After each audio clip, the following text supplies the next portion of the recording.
The auctioneer's hammer fell with barely a sound. $1. That's all it took to buy a crumbling sidewheeler that had sat half-sunk for decades. Isla Vance stood alone in the rain-thinned crowd, holding a paddle with the number 17 written in marker that had started to bleed. The steamboat looked cursed. Windows boarded shut, paddlewheel twisted from years of neglect, wooden decks sagging under their own weight. Most folks had whispered warnings about the thing, said it brought nothing but trouble to anyone who got too close, but Isla saw something else.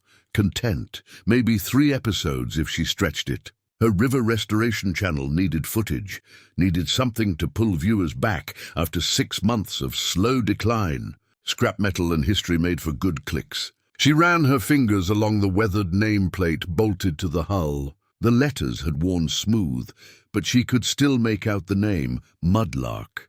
Before we jump back in, tell us where you're tuning in from. And if this story touches you, make sure you're subscribed, because tomorrow I've saved something extra special for you. You're actually going through with this? Isla Vance stood at the edge of the dock, grease-stained work jacket dark with rain. Her father had the look of a man who'd spent 40 years on towboats and knew exactly how many ways water could kill you. Already paid. Isla held up the receipt. $1 whole. Can't back out now. That's not how liability works. But he was already walking toward his truck, already reaching for the rigging chains he kept behind the seat. Some arguments you won by not having them. It took 3 hours to tow the carcass to the muddy bend Isla used as her workshop. The Mudlark settled into the shallows with a groan that sounded almost relieved, like it had finally found somewhere to rest. Isla pulled on her wetsuit and waders, grabbed her waterproof camera, and started filming. This is IV, and today we're looking at an 1880s sidewheeler that's been rotting in county storage for longer than most of you have been alive. The goal: salvage what we can, document what we find, and maybe learn why someone abandoned a perfectly good steamboat to the mud. The main deck was a mess of collapsed beams and bird nests. The boiler room smelled like rust and river silt. But when Isla climbed into the wheelhouse, something made her stop talking mid-sentence. Carvings covered every surface. Not graffiti, not random scratches from weather or time. These marks formed deliberate patterns, symbols that seemed to follow a specific sequence. River knots, the kind old packet boat crews used to mark channels and hazards. But these weren't navigational. They were too complex, too intentional. Isla traced one particular symbol with her finger. A loop with 3 cross marks extending from it. The wood felt different here, worn smooth by repeated touch. She counted 17 distinct knot patterns carved into the overhead beam, each one connected by shallow grooves that led her eye in a specific direction. Down, she followed the pattern to the floor, where faint scorch marks darkened the planks. Not fire damage. More like heat signatures, as if something below had burned hot enough to leave an impression through thick wood. The marks formed a constellation that matched the knot carvings above. "Hey, Dad." Isla stuck her head out of the wheelhouse. "You ever seen heat patterns like this on a packet boat?" Jonah climbed aboard, moving carefully across the sagging deck. He knelt beside the scorch marks, running his palm across the wood without touching it. An old habit. This wasn't an accident. Someone sealed something hot and let it cure. Tar work, probably. Pitch and river mud. Why would anyone seal the boiler room? Not the boiler room. Jonah pointed to where the marks converged near the far bulkhead. Under it. The next morning, Ellie Nguyen arrived with her thermal drone and a backpack full of Maker Faire gadgets. Sparks, everyone called her. 17, fearless on ladders, and the only volunteer from the STEM Boatworks program who actually showed up when Isla posted call-outs. "This is so cool," Sparks said, already unpacking batteries. "Like actual mystery boat cool, not just clean-up footage." The drone launched with a soft whir. Sparks guided it through the wheelhouse down into the engine room, hovering over the warped boiler plates. Her tablet screen bloomed with heat signatures, mostly ambient temperature, rust-warm metal, and the cool signature of standing water. But beneath the boiler, a rectangular void showed up cold and dark. "There's a space down there," Sparks said. "Maybe 6 feet by 4. And it's sealed tight. No heat exchange with the surrounding area. Isla felt her pulse quicken. She climbed down into the engine room, playing her flashlight across the boiler assembly. Most of the plates were riveted solid, but one section near the firebox showed newer metalwork, cruder, the kind of repair someone made when they didn't want anyone else to know about it. She found the access hatch behind a collapsed coal bin. Someone had disguised it well, matching the seams to existing panel lines. But once you knew where to look, the outline became obvious. Isla pried at the edge with a flathead screwdriver. The seal cracked with a sound like breaking wax. The smell hit her immediately. Pine pitch and river mud. That specific combination of resin and silt that meant human hands, not nature. Someone had sealed this deliberately, carefully, and recently enough that the pitch still held its scent. Jonah appeared at her shoulder. You open that, you document everything. Photos, measurements, timestamps. This stops being salvage the second you find something interesting. I know the drill. Isla had learned chain of custody procedures the hard way during the whistleblowing incident that ended her defense contractor career. When you challenged powerful people, you needed evidence they couldn't dismiss. Sparks, you recording? Full spectrum. 4 angles. Isla worked the hatch free. The void beneath exhaled stale air that smelled like attics and old paper. She aimed her flashlight into the darkness. Wooden crates, wrapped in canvas and sealed with more pine pitch. 6 of them, stacked carefully on a platform that kept them above the bilge water. She didn't touch them. Not yet. First she took photos from every angle, then measurements, then a full video walkthrough with narration. The professional part of her brain knew this was either nothing or everything. No middle ground. Outside, a white heron landed on the pilot house rail. Isla had seen it before weeks ago when she'd first scouted this bend. The bird watched with that uncanny stillness herons have, head cocked, yellow eye bright. Then it lifted off, wings spreading wide as it rose into the grey morning. Isla turned back to the crates. Her hands were shaking. She pressed them flat against her thighs and took a slow breath. Whatever came next, she needed to do it right. The first crate came up carefully. Isla and Jonah rigged a pulley system to lift it without tipping, keeping everything stable and documented. Sparks filmed, while Isla sketched the crate's position in chalk outline before moving it. Old evidence protocols. The kind that held up in court. They opened it on the deck in daylight, with 3 cameras recording. The pine pitch seal cracked clean. Inside, wrapped in oiled cloth that still held its flexibility, were stacks of gold coins. Not a handful. Hundreds of them arranged in careful rows. Each coin bore a mint mark and date from the 1870s and 80s. Holy shit, Sparks whispered. Language, Jonah said automatically. But his voice sounded thin. Isla didn't touch the coins. She photographed them in place, then lifted one with gloved hands. Heavy, real, the kind of real that made her stomach knot because this wasn't treasure anymore. This was evidence of something. The second crate held paper currency bundled in neat stacks. The third held gold bars stamped with symbols Isla didn't recognize. But it was the 4th crate that changed everything. Charts, hand-drawn maps of the river system showing channels, landings, and property boundaries. Ledgers filled with names, dates, and amounts. And at the bottom, wrapped in felt, 6 wax cylinders. The kind that fit old phonographs. Each one labeled in careful script, the Maya King's testimony. I need to make a call, Isla said.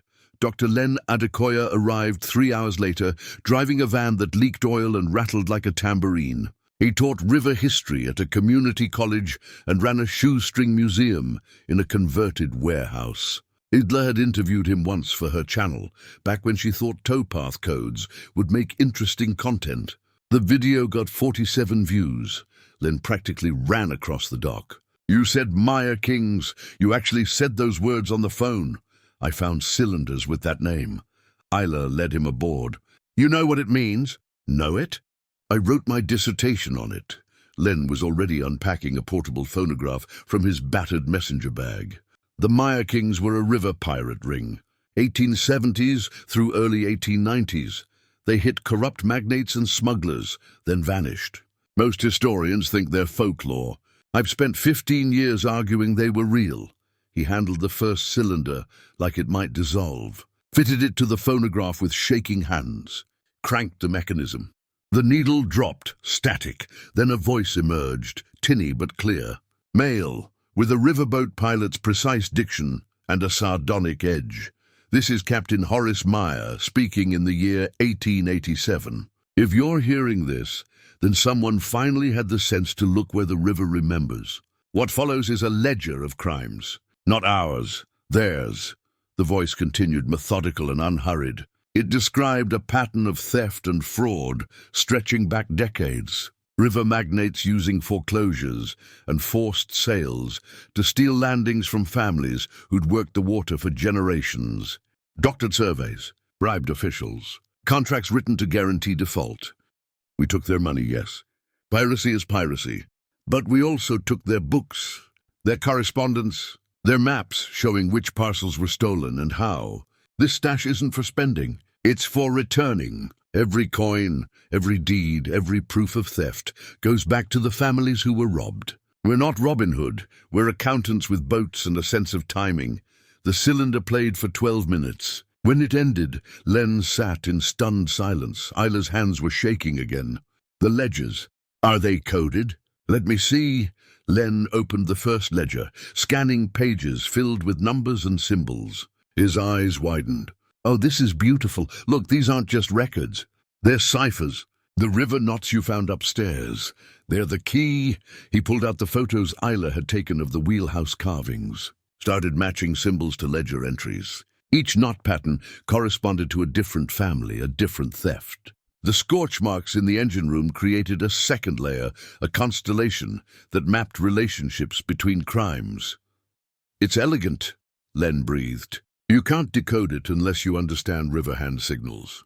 Unless you respect how the water flows and how crews communicated before radios. This isn't security through obscurity. This is security through culture. Jonah leaned over Len's shoulder.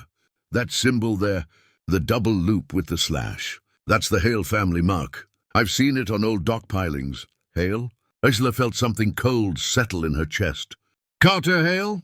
The developer? His family firm. Jonah pointed to another entry. Here and here and here. They were all over the river trade, owned half the landings between here and Memphis.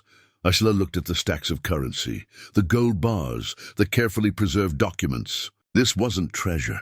This was ammunition. The kind that could stop a dredge project cold. The kind that could make powerful people very, very nervous. We need to lock this down, she said.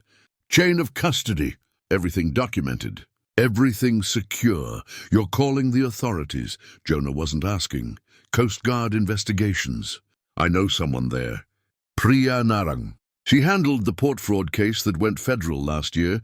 Isla pulled out her phone. But first we need to finish cataloging. Every crate, every cylinder, every page. If we're going to do this, we do it right. Len was already taking notes, his handwriting quick and excited. The ciphers. Some of these map to property deeds, others to smuggling routes. But look at this symbol. It repeats in the margins. He pointed to a small mark that appeared every few pages. A diamond with 3 dots. That's the restitution mark, Len said quietly. It means this family gets compensated. This landing gets returned. These people get made whole. Sparks had been silent, filming everything. Now she spoke up. How many families? Len counted quickly through the ledger. At least 60. Maybe more if the other volumes follow the same pattern. 60 families. 60 stolen landings. And according to the cylinders, proof of exactly how each theft happened.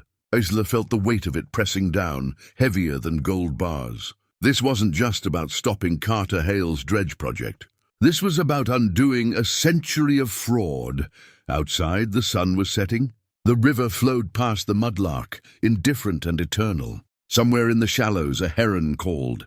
Isla wondered if it was the same one from this morning. The white one that watched and flew away, Priya Narang, arrived in a Coast Guard sedan, dressed in khakis and carrying a lockbox. She examined the cylinders and ledgers with the careful attention of someone who'd spent years building fraud cases. Every item got photographed, tagged and secured. This is federal jurisdiction, she said, sealing the third evidence bag. Maritime fraud, Theft of historical artifacts, possibly RICO predicates if the pattern continues across state lines. You did the right thing calling me before this leaked. How long until you can move on it? Isla asked. Weeks, maybe months. Narang's voice carried the exhaustion of someone who knew exactly how slowly justice could move. Chain of custody requirements, expert authentication, legal review. We'll get there. But it takes time. We might not have time. Narang looked up. Meaning?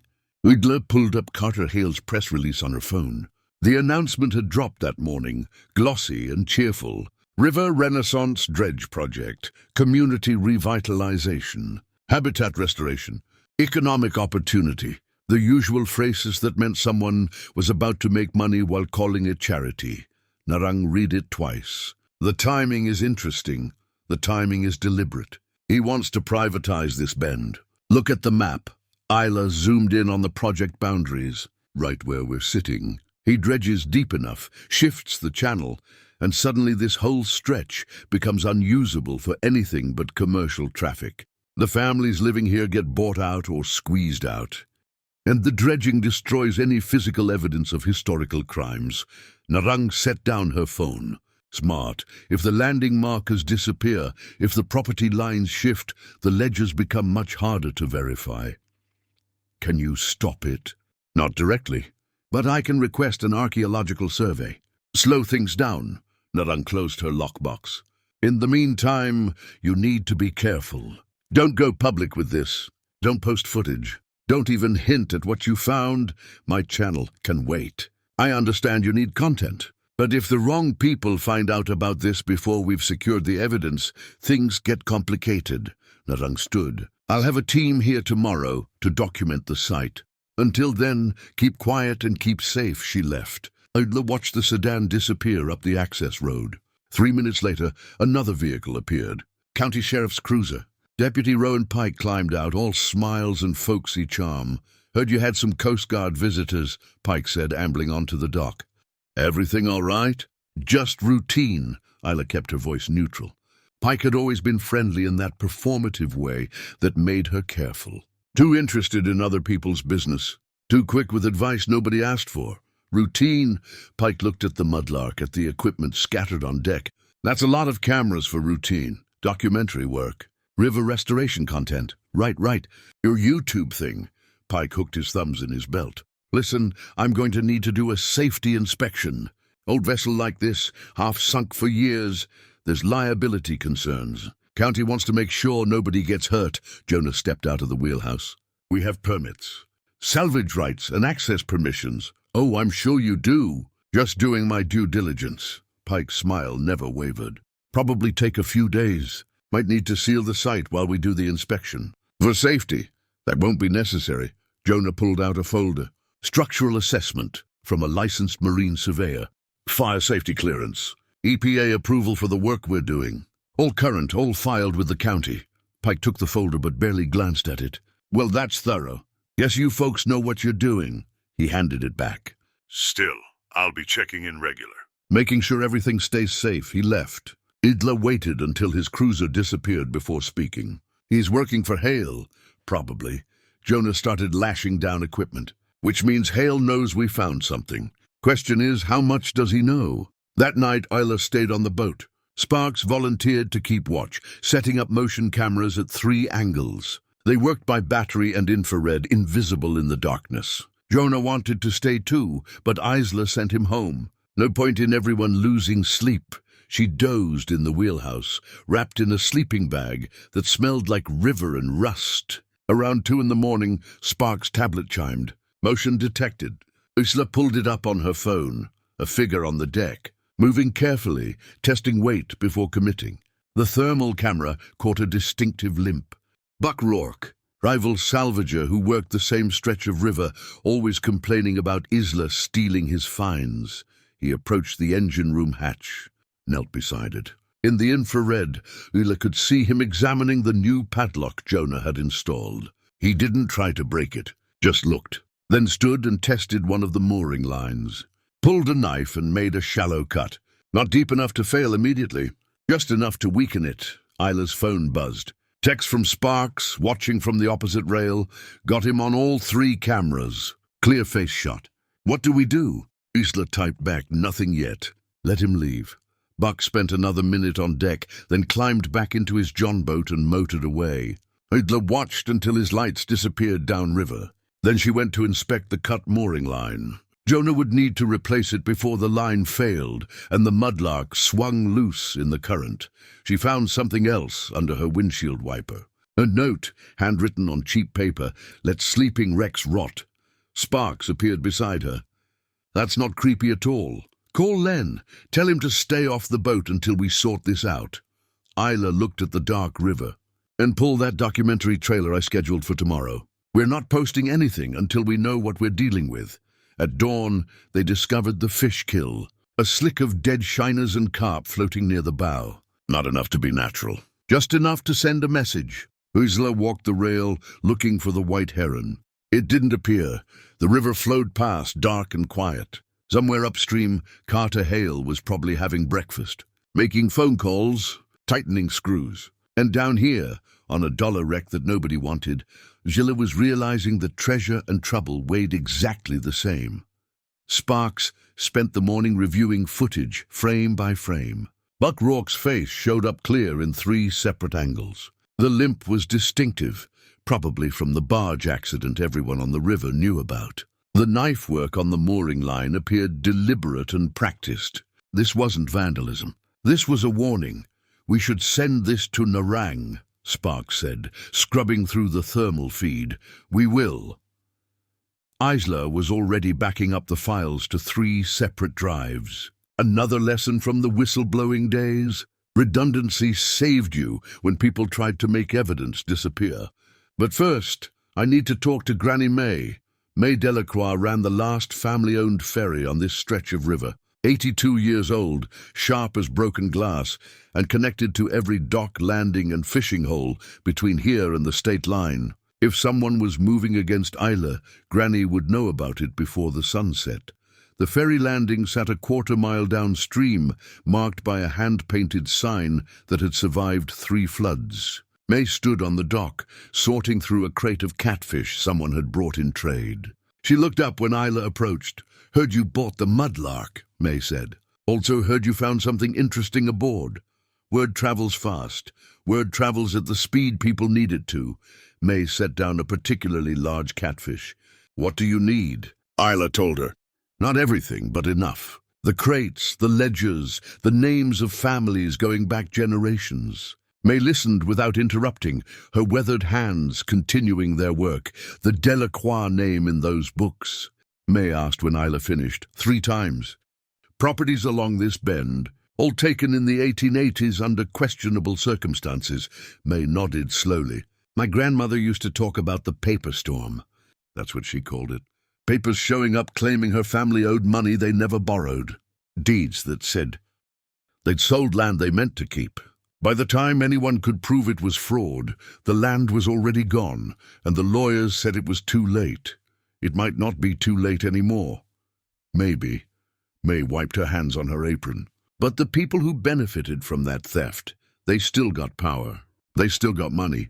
And they don't want old crimes coming back around. Someone cut my mooring line last night. Left dead fish. Buck Rourke was on my deck at 2 in the morning. Buck's a fool, but he's not mean. May frowned. He's also broke. Owes money all over. If someone wanted eyes on your boat, Buck's the kind who'd take cash to look around. Can you help me watch the site? Already planned to. May smiled thin and fierce.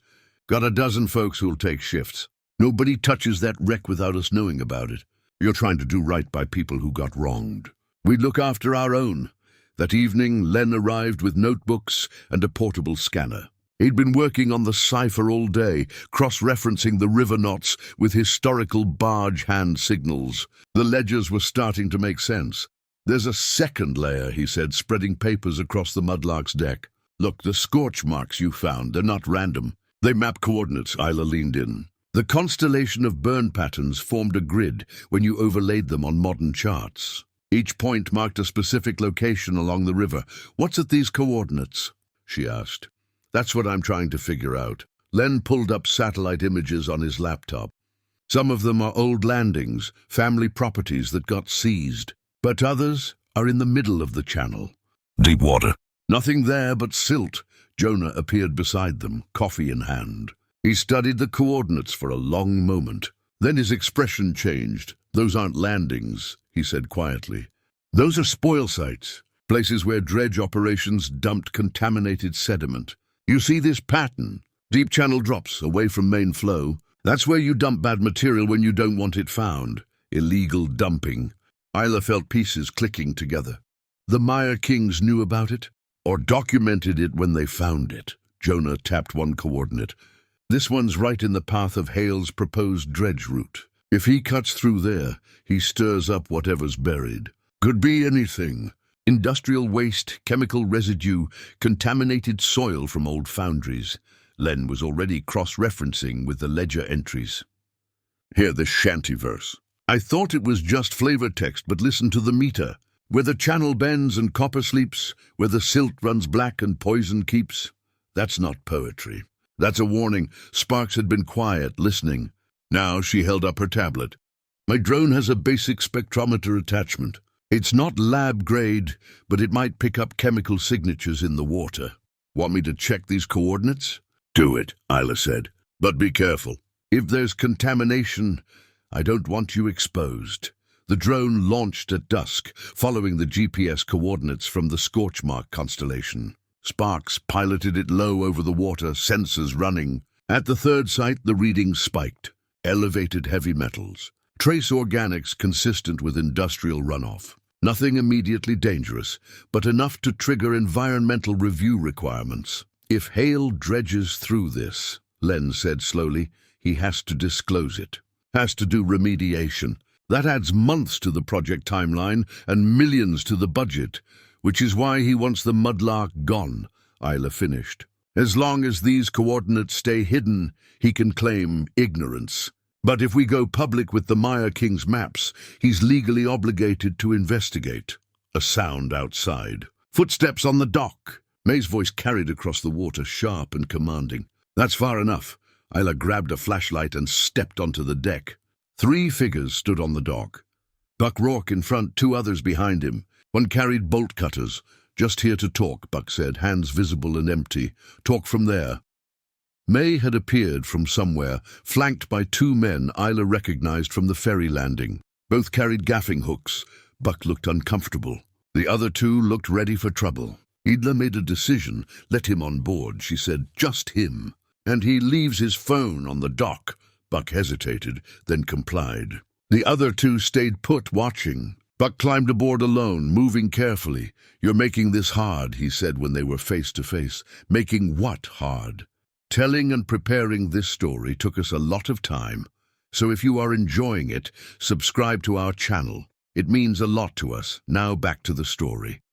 Look, I got bills. Got debts. Someone offers cash to check out your salvage. I'm going to take it. That's how this works. Who paid you? Doesn't matter. Point is, you found something valuable. Split it, move on. That's how salvage rights work. It's not salvage anymore."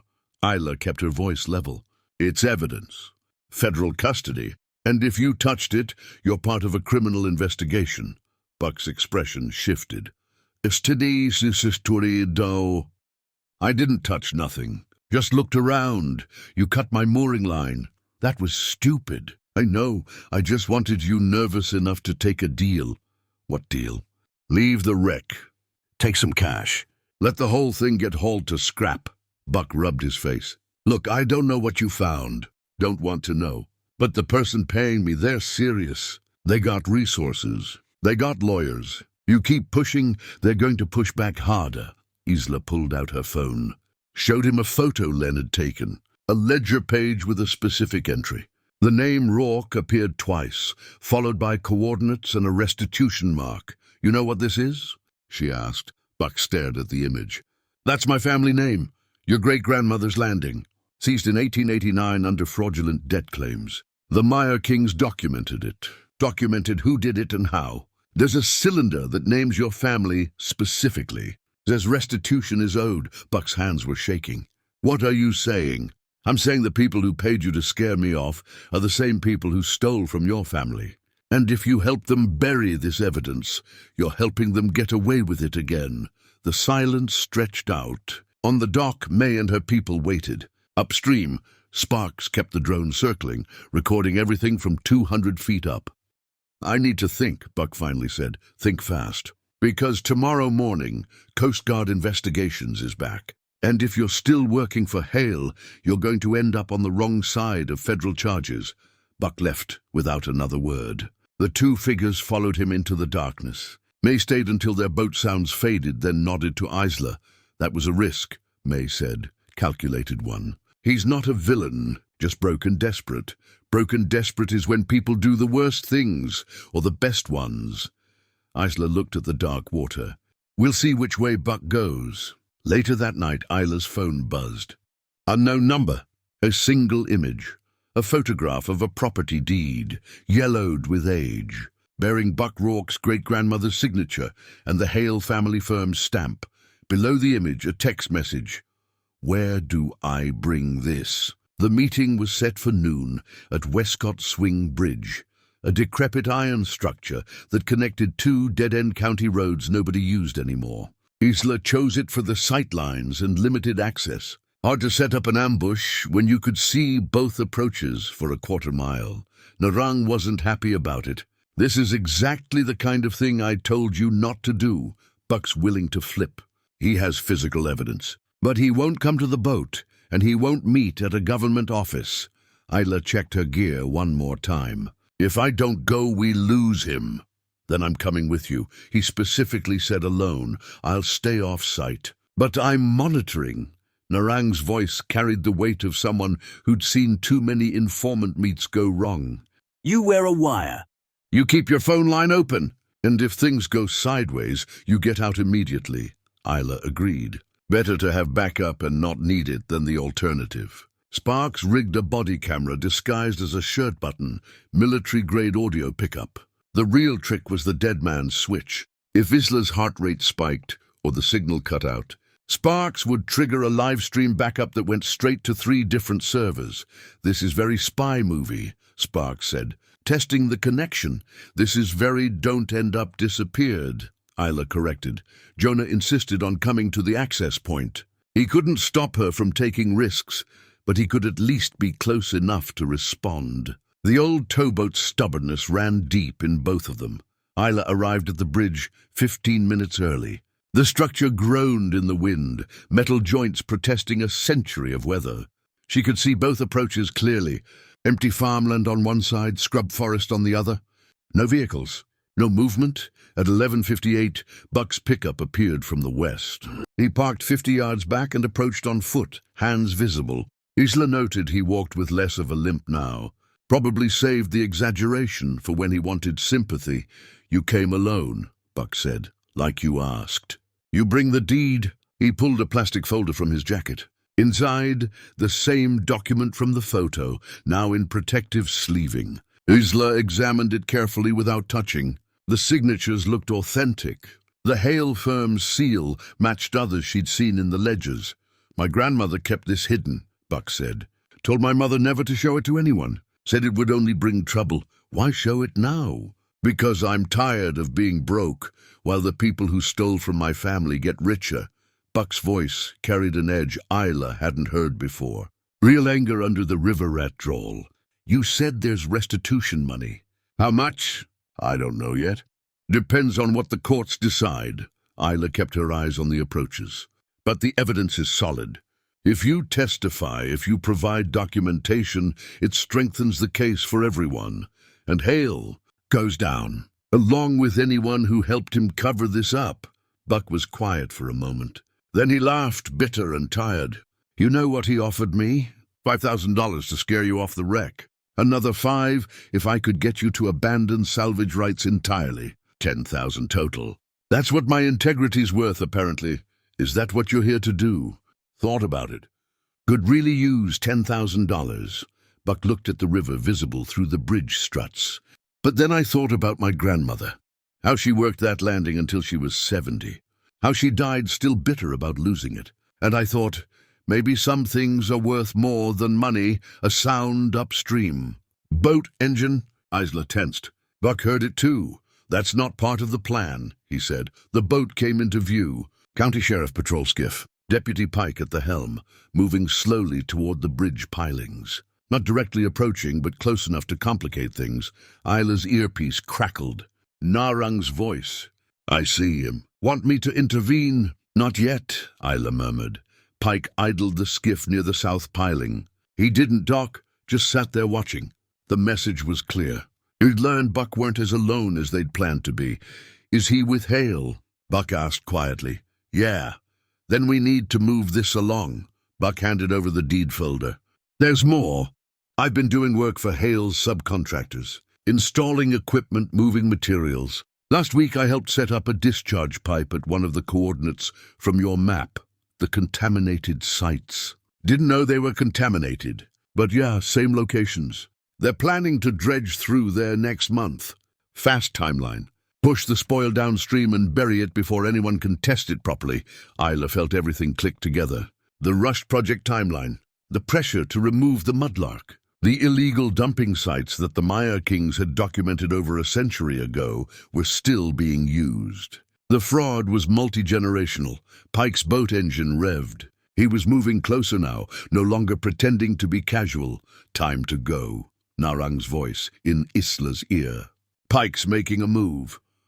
I need to get out of here, Isla told Buck. Can you get this information to the Coast Guard directly? Not if Pike sees me.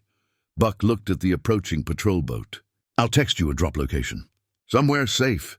Pike was within hailing distance now. He stood at the helm, one hand on the radio. Isla Vance, he called out. Need to talk to you about a safety violation. No violation, Isla called back. Just meeting a friend. A sound upstream. Boat engine. Isla tensed. Buck heard it too. That's not part of the plan, he said. The boat came into view. County Sheriff patrol skiff. Deputy Pike at the helm, moving slowly toward the bridge pilings. Not directly approaching, but close enough to complicate things. Isla's earpiece crackled. Narang's voice. I see him. Want me to intervene? Not yet, Isla murmured. Pike idled the skiff near the south piling. He didn't dock, just sat there watching. The message was clear. He'd learned Buck weren't as alone as they'd planned to be. Is he with Hale? Buck asked quietly. Yeah. Then we need to move this along. Buck handed over the deed folder. There's more. I've been doing work for Hale's subcontractors. Installing equipment, moving materials. Last week I helped set up a discharge pipe at one of the coordinates from your map. The contaminated sites? Didn't know they were contaminated. But yeah, same locations. They're planning to dredge through there next month. Fast timeline. Push the spoil downstream and bury it before anyone can test it properly. Isla felt everything click together. The rushed project timeline. The pressure to remove the Mudlark. The illegal dumping sites that the Maya Kings had documented over a century ago were still being used. The fraud was multi-generational. Pike's boat engine revved. He was moving closer now, no longer pretending to be casual. Time to go. Narang's voice in Isla's ear. Pike's making a move. I need to get out of here, Isla told Buck. Can you get this information to the Coast Guard directly? Not if Pike sees me. Buck looked at the approaching patrol boat. I'll text you a drop location. Somewhere safe. Pike was within hailing distance now. He stood at the helm, one hand on the radio. Isla Vance, he called out. Need to talk to you about a safety violation. No violation, Isla called back. Just meeting a friend. Still need to talk. County business? Isla started backing toward her truck. Buck was already moving the other direction toward his pickup. Pike had to choose who to follow. He chose Isla. The patrol boat surged forward, cutting toward the bank where Isla had parked. But Narang had been ready. Her Coast Guard sedan appeared at the access road, blocking Pike's ground approach. She stepped out, badge visible. Deputy Pike, this is a federal investigation site. You're interfering. Pike's boat slowed. The radio at his belt crackled.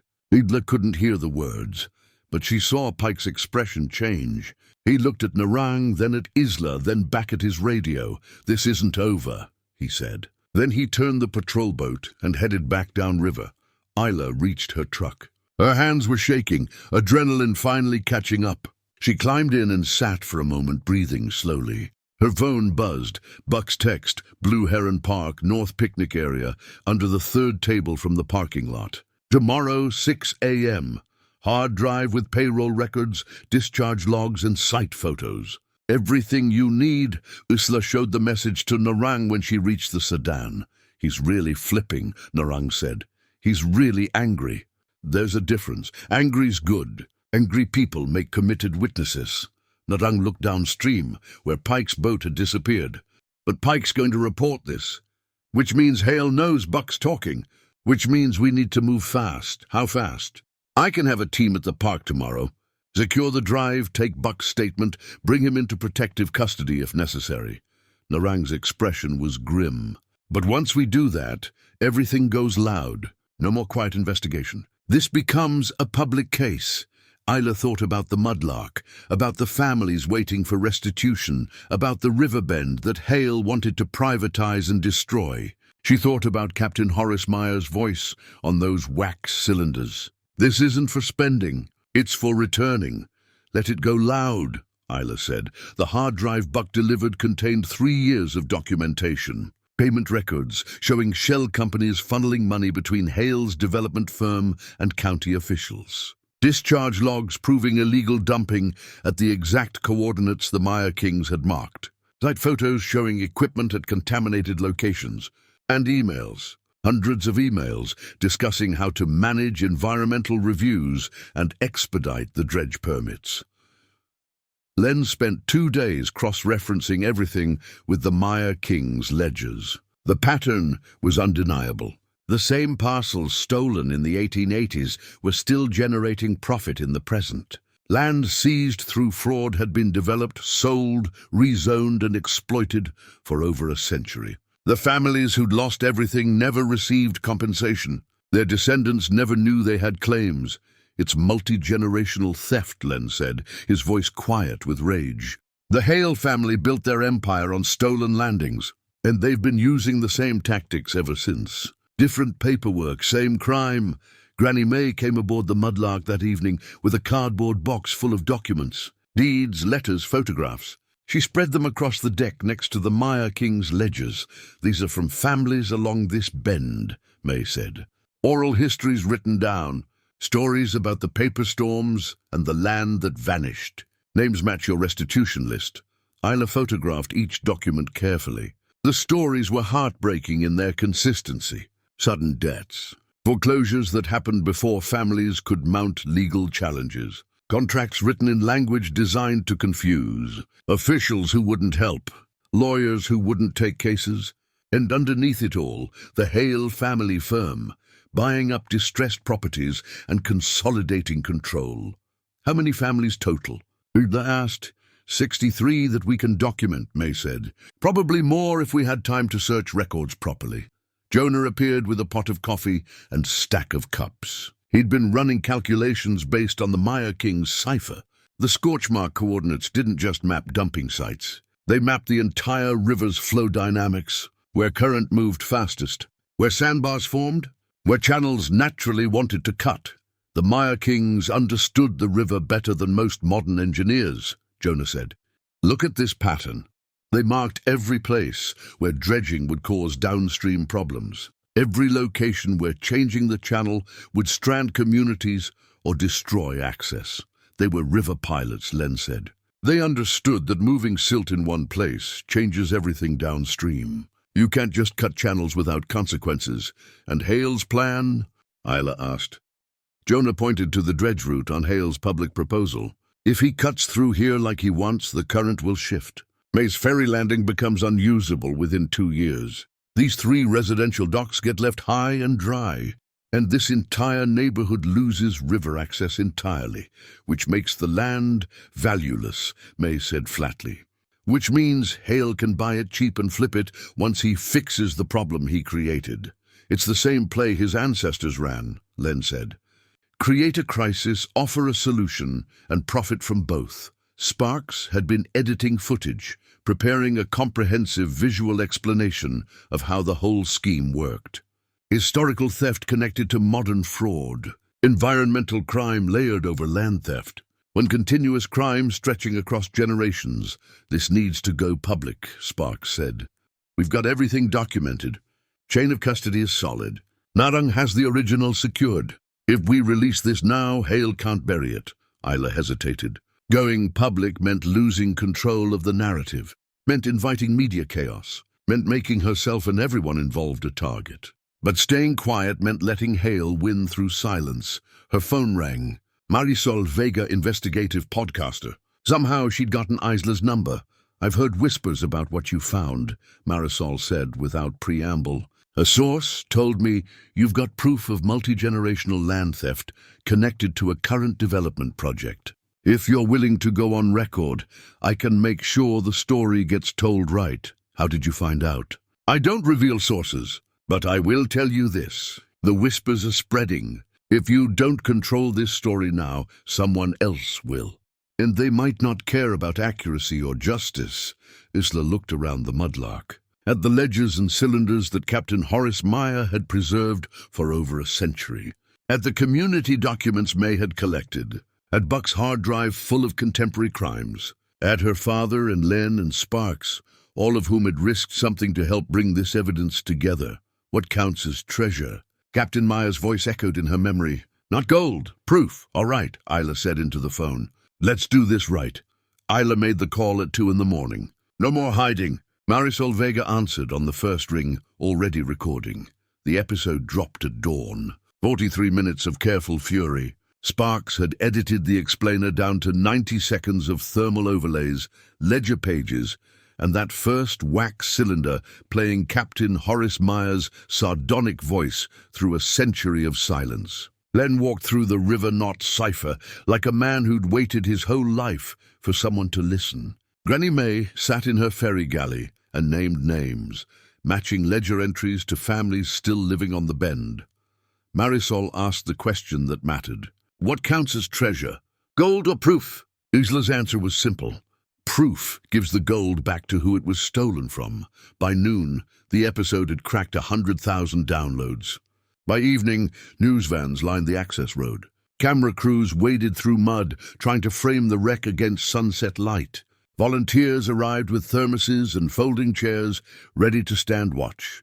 Vultures arrived too, offering cash for exclusive rights and asking which crate held the most coin.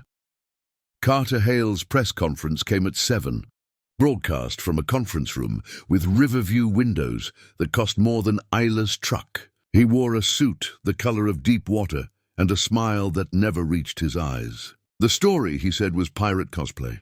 Historical fiction dressed up as scandal.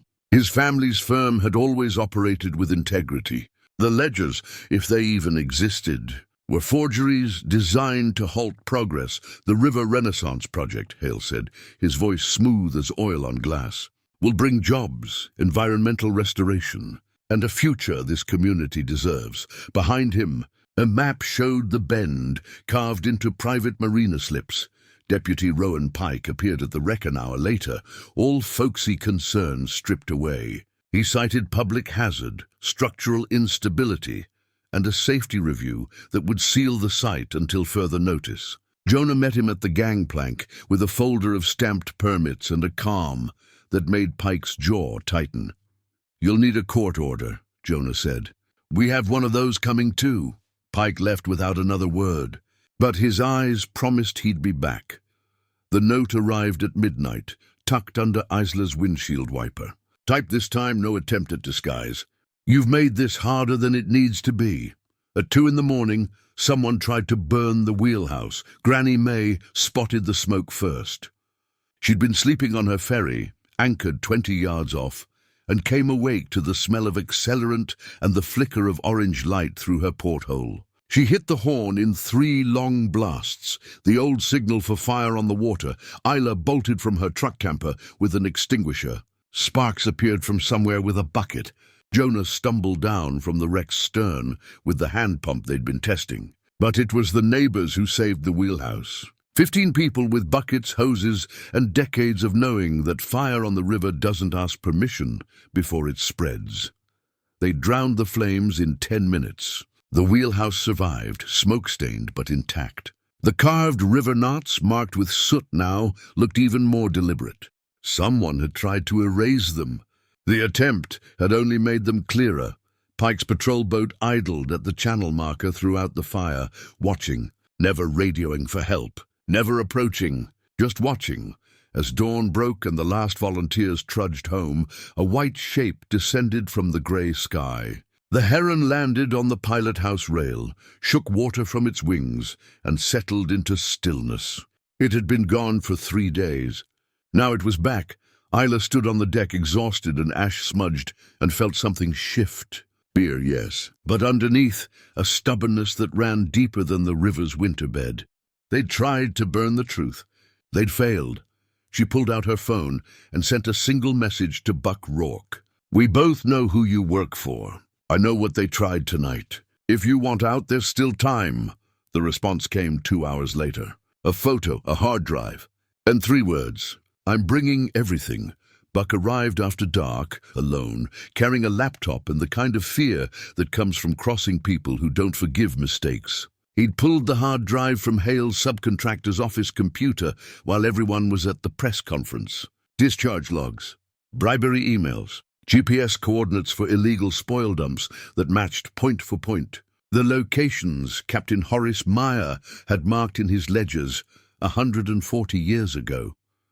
The river, it seemed, remembered its own scars. Narang arrived within the hour. Her Coast Guard investigations jacket zipped against the cold. She'd brought a federal environmental crime specialist, a quiet woman named Chen, who photographed every file while Narang took Buck's statement in careful, documented detail. Buck named Pike as the bagman, showed them where the arson supplies had been staged, admitted he'd been sent to intimidate Isla at the bridge, but couldn't follow through once he heard his great-grandmother's name on that wax cylinder. "They stole her landing," Buck said, his voice hollow. 40 acres, paid her $12, and called it flood relief. "I thought it was just how things were back then. It's how things are now, too," Narang said. "Unless we stop it." Len spread the Maya King's charts across the wheelhouse table, overlaying them with modern hydrographic surveys and Hale's dredge permits. The pattern emerged like a skeleton rising. From mud, every coordinate the Maya Kings had marked as a theft location was now slated for dredging or private development. The river's memory, encoded in knots and shanties, matched satellite data and legal filings. "They're not just covering tracks," Chen said quietly. "They're repeating the theft. Same band, same families, different century." Jonah pointed to a section where the planned dredge would shift the main channel. "That'll strand Granny's Ferry, maybe 3 other small operators. Within 2 years, they'll have to sell or abandon. Then Hale buys the access rights for nothing." Sparks ran her finger along the spoil dump sites. "If they drop fill here during high water, the current will never recover. It'll be dead water. No fish, no flow. Just a corporate marina parking lot." Outside, thunder rolled across the western sky. The weather system everyone had been tracking was accelerating. 12 hours, maybe less, until heavy rain. Flood stage possible within 18. Nature was about to complicate everything. Narang made 3 calls while the others worked. Federal injunction, environmental protection order, emergency freeze on dredge operations, pending investigation. By midnight, she had the provisional order in hand, but paperwork meant nothing if it couldn't be served before Hale moved. "He knows we're close," Narang said. "If he's smart, he'll wait it out. Let lawyers handle it." Buck shook his head. "He's not waiting. He's got 1 barge already loaded. He'll dump it during the storm. Blame the weather for paperwork delays. By the time anyone checks, the evidence will be buried under 50 tons of spoil, and the bend will be too shallow for anything but his marina." "How do you know?" Isla asked. Buck showed her a text thread. Pike's second phone. Instructions for a midnight operation. Coordinates that match the wreck's location, plus or minus 10 yards. "He's going to bury the boat," Buck said. "With everything still inside." Jonah walked to the window, looking out at the river's surface, dark and restless under gathering clouds. "The old pump," he said. "We got it working this morning. Pressure's good. Range is maybe 40 feet. What are you thinking?" Idler asked. I'm thinking we've got a fire hose that shoots river water. And I'm thinking Pike's patrol boat has an engine intake at the waterline. Jonah's voice was calm, matter of fact. Flood the intake, engine dies. He's not ramming anybody. Narang looked at him for a long moment, then at Isla. I can't officially endorse that. Noted, Isla said. Sparks was already pulling up drone flight plan software. I can get 3 drones in the air. Thermal, spotlight, and streaming. If this is happening at midnight in a storm, we need eyes. I need to make a call, Isla said. Marisol answered immediately. Tell me you're not doing something reckless. I'm doing something necessary. Can you broadcast live? A pause. Then, with the tone of someone who'd been waiting for this exact moment, Marisol said, Send me the link. I'll make sure the world's watching. By 11, the plan was as ready as it would ever be. Granny May's ferry positioned as a floating barricade. Buck running a skiff to intercept tow lines. Sparks drones charging. Jonah and Isla aboard the wreck with the pump pressurized and ready. Narang on the county dock with the freeze order, a loud hailer, and a federal badge that meant something even in a storm. The rain started at 11:30. Heavy drops that turned the river's surface to hammered pewter. Thunder closer now. Lightning sketching the eastern sky. At 11:58, running lights appeared upriver. A barge moving fast, pushed by a tug that didn't belong to any legitimate operator on this stretch. The silhouette of a crane showed against the storm-dark sky. Its boom extended over a mounded cargo hold full of dredge spoil. Hale was making his move. The barge came with no radio chatter, no navigation lights beyond the minimum required by law. Just a dark mass pushing against the current with mechanical certainty. Rain lashed across the water in sheets, turning the river into a landscape of noise and reduced visibility. Lightning flared, illuminating the crane's skeletal frame and the mounded spoil beneath it, black and glistening. Sparks launched the drones. 3 small shapes lifting into the storm. Cameras hot, streaming to Marisol's server and 6 backup locations. Within seconds, the live feed went public. Thousands of eyes watching from warm rooms while the bend turned into a battlefield of mud and water. The barge pilot saw Granny's ferry and slowed. Not stopped, slowed. The tug's engines throttled back, but forward momentum carried the barge toward the wreck's mooring. 50 yards, 40. Narang's voice cut through the rain via loudhailer, amplified and official. This is United States Coast Guard investigations. You are ordered to halt operations and stand by for service of a federal freeze order. Acknowledge immediately. The barge didn't acknowledge. It adjusted course, angling toward the deeper channel on the far side of Granny's ferry. That's when Pike's patrol boat appeared from the downstream darkness. Blue lights flashing, aiming straight for Granny's starboard side. Hold, Jonah said quietly. His hand on the pump's control valve. Pike accelerated. 30 yards, 20, hold, Jonah repeated. 10 yards. Close enough to see Pike's face in the patrol boat's cabin, set and determined. Jonah opened the valve. The pump roared. A solid column of river water arced across the gap, thick as a man's thigh, catching Pike's engine intake dead center. The patrol boat's motor coughed, flooded, died. Momentum carried it past Granny's bow, drifting sideways into the shallows, where it grounded with a crunch of fiberglass on gravel. Pike scrambled out, shouting, but his words were lost in thunder and the crowd of volunteers who suddenly appeared on the bank. Phones raised, filming every moment. The barge pilot hesitated. That hesitation cost him. Buck's skiff shot across the stern, and Buck, moving with the certainty of a man who'd spent his whole life on moving water, caught the loose end of a mooring cable and sliced it clean with a deck knife. The barge, suddenly unbalanced, began to list.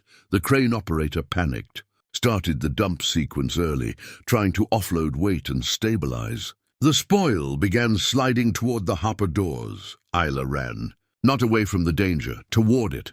She jumped from the wreck's rail to a piling. From the piling to the barge's low gunwale, boots slipping on wet metal. The crane controls were 30 feet forward in an open operator's cage.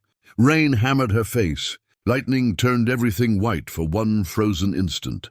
She reached the cage. The dump lever was already moving, hydraulics whining. She grabbed it, pulled back, fighting the mechanism's momentum. The lever stuck. She braced her feet and hauled with everything she had. The lever gave. The hopper doors stuttered, stopped, began to close. The crane operator, realizing what she'd done, lunged for the cage. Isla didn't think. She grabbed the emergency stop toggle and yanked it down. The crane's entire electrical system shut off with a thunk that she felt through the metal frame. The barge listed further, began to settle toward the muddy bank, not sinking, grounding, slowly, inevitably, with all its cargo intact. The barge tilted and came to rest half in, half out of the water. Narang's voice again, clear and calm. All personnel are ordered to evacuate the vessel and report to the county dock for processing. This site is now under federal investigation. Any interference will result in additional charges. From somewhere in the rain-dark sky, a pale shape appeared. The white heron, flying low, impossibly present in the storm. It circled once, wings, steady despite the wind, then angled upriver and vanished. Isla climbed down from the barge. Her hands were shaking. Jonah met her at the wreck's mooring with a blanket and the kind of look that said everything without words. Sparks was whooping from the pilot house, drones returning one by one to her hands. Granny May stood at her ferry's wheel, arms crossed, a slight smile on her weathered face. Buck sat in his skiff, watching the grounded barge with an expression somewhere between satisfaction and exhaustion. On the bank, Pike was being escorted, away by 2 federal agents Chen had quietly called in hours before. The rain began to ease. The live stream hit 200,000 viewers. Marisol's voice, professional and steady, narrated the scene for an audience that had watched the river refuse to be erased. By dawn, the arrests were made, the barge secured, the evidence preserved, and the wreck, battered but intact, sat in its mooring like a promise kept. The river bent at midnight, but it didn't break. The hearings took 6 weeks. Carter Hale was indicted on 14 counts, including fraud, environmental crimes, and conspiracy. His lawyers filed motions. The motions failed. Deputy Rowan Pike pleaded to lesser charges in exchange for testimony. He'd spend 2 years in minimum security and lose his badge permanently. Buck Rourke stood before a judge and told the truth. Every bit of it. The court offered a diversion program, safety training coordinator for small vessel operators, teaching people to read the river instead of fighting it. He took the deal. Narang arrived at the wreck on a cold morning in early spring, carrying a folder sealed with federal stamps. She handed it to Isla without ceremony. The final order: dredge project cancelled, spoil sites to be remediated at Hale's expense, the bend designated as protected waterway under community conservancy. "You did good work," Narang said. Then with the smallest smile, "even the parts I can't officially acknowledge." Isla opened the folder that night and read every page. Then she filed it in a fireproof box next to Captain Horace Meyer's ledgers.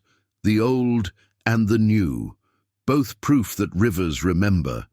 The wreck didn't become a tourist trap. It became something better. A small museum and community workshop, doors open 3 days a week. Len ran the exhibit. Granny handled the oral histories. Isla taught salvage techniques and river ecology. Sparks installed an open-source sensor array that monitored water quality. In real time, the data streaming to a screen on the museum wall where anyone could watch the river's pulse. A network offered Isla a documentary deal. 6 figures, creative control. She turned it down. The story belonged here, rooted in mud and current, not polished for streaming algorithms. Families came to claim their deeds. 12 in the first month. 23 by summer. Some cried. Some stood silent, holding yellowed paper that proved their grandparents had been right all along. Granny May helped each one navigate the restitution process. The fines from Hale's conviction funded legal aid and restoration work. Jonah and Isla built a bench from salvaged paddlewheel timber. They mounted a brass plate that read, Captain Horace Meyer, ledger kept. They placed it on the museum deck, where visitors could sit and watch the current. The heron nested upriver that spring. People started reporting sightings, mornings when the bird would appear at the old rail, evenings when it fished the shallows. The sightings became neighborhood lore, a good omen, proof the water was healing. Isla stopped using the pseudonym. Her channel became Isla Vance, Riverwork. The subscriber count dropped at first, then it climbed higher than it had ever been. People wanted truth, it turned out, more than they wanted clickbait. On a humid June afternoon at high water, Isla and Len reproduced the river knot carvings from the pilot house. They mounted them on the museum's doorframe, an invitation carved in wood. The marks looked ancient and new at once. A language that said, read the river, remember what it carries, keep the ledger honest. Kids traced the patterns with small fingers, asking what they meant. Isla knelt beside them and explained, river knots, codes that helped people navigate, ways to remember what shouldn't be forgotten. Can I learn them? A girl asked. That's why they're here, Isla said. The river flowed past, brown and muscular and alive, carrying its cargo of silt and memory and the promise that some treasures only have value when they're given back. Up next, we have 2 more incredible stories that are waiting for you. Just click the image you want to watch, and it will take you there. If you enjoyed this video, make sure to subscribe. It would mean a lot.